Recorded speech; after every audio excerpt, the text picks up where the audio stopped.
When I was first diagnosed with metastatic melanoma, I experienced a really wide range of emotions, and most of them were justifiably negative. At first, I was shocked, and then I was scared, and then I was confused, and then I was depressed. But in this 5-year battle that I've had with cancer, including a stage 4 recurrence this February, one thing that I haven't really felt is angry. Okay, so you guys know that I love putting disclaimers on the videos I make, especially if they're about mildly uncomfortable topics, which I would say this is. So here goes. I am not telling anyone who's affected by cancer, whether it's you or a loved one or, some patient in the ether, to not feel angry about cancer or at cancer. It's extremely justifiable to harbor anger about the situation. In fact, one of the reasons I'm making this video right now is I was having a conversation with one of my buddies who's a childhood cancer survivor, and he told me that he just felt so angry throughout his diagnosis and treatment, which I totally get. And he asked me when I felt the angriest at cancer, and I couldn't really draw back to it. And just so we're clear, let's call this a mini disclaimer. I've definitely had moments of anger at cancer, and I've definitely been angry at people during my time with cancer. I've been angry at the medical system, I've been angry at people that I really care about, and I've been angry at things that have resulted from my cancer diagnosis. But I'm specifically talking about being angry at the situation of cancer.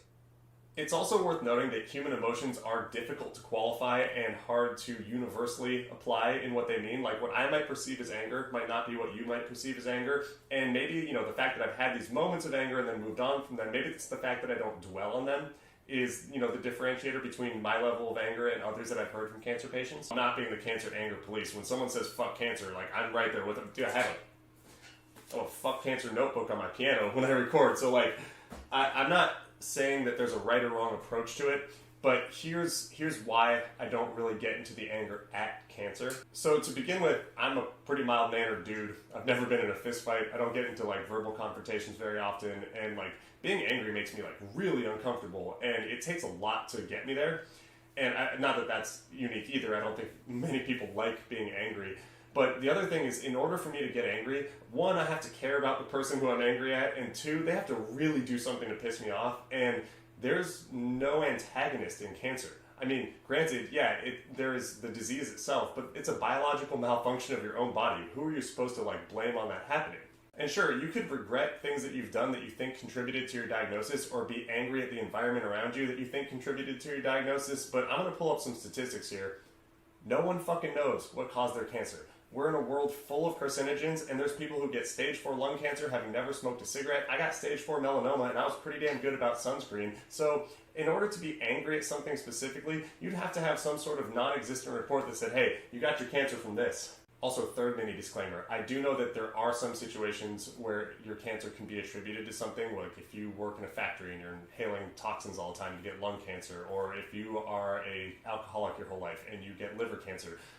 I get that exists, but for the most part in people's lives, we're doing what we think is best. So even if you can say, hey, that was probably a mistake and that might have contributed to my cancer, what's the point? You weren't trying to get cancer, so being angry at the past version of yourself that can't change now is also counterproductive. Especially because in my experience with cancer, there are a ton of negative emotions that I do find justifiable. An advanced cancer diagnosis and living with the repercussions of it is this monumental forest of stress. And there's depression and anxiety and grief for my present and my future self and my family and my partner and all that good shit.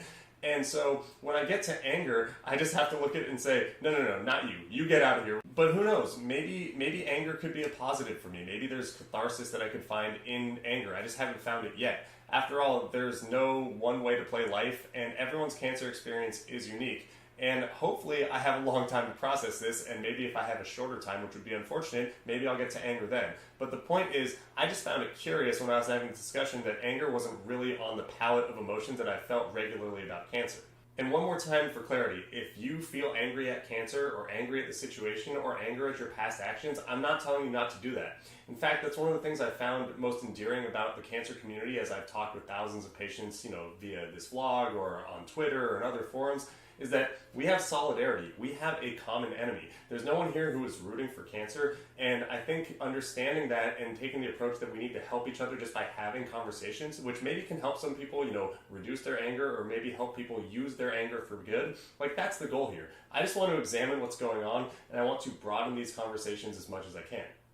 So with that in mind, I'm going to do that thing where I ask you to like this video and subscribe to my channel. If that makes you angry, also justifiable. If it doesn't, I appreciate you doing so. At the same way, I appreciate you spending your time to help run these conversations for cancer patients and their loved ones. And it also helps me a lot with my mental health as I just sat here and blah, blah, blah, blah, for a while. And in that same vein, I'm going to quote the late, great Robin Williams from Good Will Hunting. Time's up. Bye.